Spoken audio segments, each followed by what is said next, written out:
अमित शाह की हिम्मत कैसे हो रही है कि वो महात्मा गांधी को देश विरोधी कहें? अमित शाह की हिम्मत कैसे है कि वो सरदार वल्लभ भाई पटेल को देश विरोधी कह रहे हैं? क्या अमित शाह सुभाष चंद्र बोस को देश विरोधी कह रहे हैं? क्या अमित शाह आचार्य कृपलानी को देश विरोधी कह रहे हैं? क्या अमित शाह मौलाना आजाद को देश विरोधी कह रहे हैं? और क्या अमित शाह गुरुदेव रविंद्रनाथ टैगोर को देश विरोधी कह रहे हैं?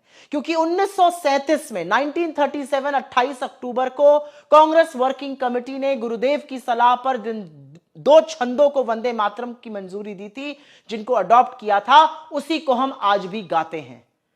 जिस चीज को गांधी जी ने सहमति दी, नेहरू जी ने सहमति दी, सरदार पटेल ने सहमति दी, सुभाष चंद्र बोस ने सहमति दी, आचार्य कृपलानी ने सहमति दी, गुरुदेव रविंद्रनाथ टैगोर के कहने पर जो किया गया, हम वो मानेंगे, अमित शाह की बात मानेंगे? और अमित शाह जी, विभाजन की बात आपके मुंह से अच्छी नहीं लगती है, क्योंकि असलियत तो यह है कि इस देश की जंगे आजादी में आपकी छोटी उंगली का छोटा नाखून नहीं कटा था। आपके पूर्वज माफीनामे और मुखबिरी करते थे। आपके पूर्वज रत्नागिरी में पेंशन पर रहते थे। और यह बात मैं नहीं कह रही हूं, ये उन्हीं के परपोते कोर्ट में बता रहे हैं। आपके पूर्वजों ने इस तरह से प्रेरित किया नाथूराम को कि उसने बापू की हत्या कर दी। आपका इतिहास बहुत सियाह है। मुस्लिम लीग की बात करते हैं आप। मैं आपसे पूछना चाहती हूं, 1942 में जब पूरा देश करो या मरो, डू और डाई के नारों के तहत क्विट इंडिया मूवमेंट कर रहा था, भारत छोड़ो आंदोलन में ब्रिटानिया हुकूमत को घुटने टिकवा रहा था, तो आपके पूजनीय श्यामा प्रसाद मुखर्जी जिन्ना की मुस्लिम लीग के साथ मिलकर सरकारें क्यों चला रहे थे? बंगाल में, नॉर्थ वेस्ट फ्रंटियर प्रोविंस में, सिंध में। अरे वो तो फजलुल हक की उस सरकार में शामिल थे, वो फजलुल हक जिसने पाकिस्तान की थ्योरी लाहौर अधिवेशन में ही दे दी थी 1942 से बहुत पहले।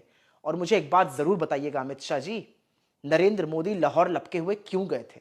अटल बिहारी वाजपेयी जी वाघा बॉर्डर क्यों गए? और लाल कृष्ण आडवाणी जी जिन्ना की कब्र पर क्यों गए? आपका इतिहास बहुत सियाह है। आप लोगों ने तिरंगे को अशुभ कहा, 53 साल तक उसका बहिष्कार किया। आपने कभी भी वंदे मातरम नहीं गाया। आप नमस्ते वत्सल्य में जो भी गाते हैं, असलियत यह है कि आपने संविधान की प्रतियां जलाई। आज आपको दो बातों का जवाब देना है। छात्रों पर पैलेट गन किसने चलवाई? क्या आपको पता था या नहीं पता था? इन बातों का जवाब देना है। राष्ट्रपिता महात्मा गांधी से लेकर सरदार पटेल, पंडित नेहरू और सुभाष चंद्र बोस जैसे लोगों को देश विरोधी कहने की ना आपकी हिम्मत है और ना हैसियत है।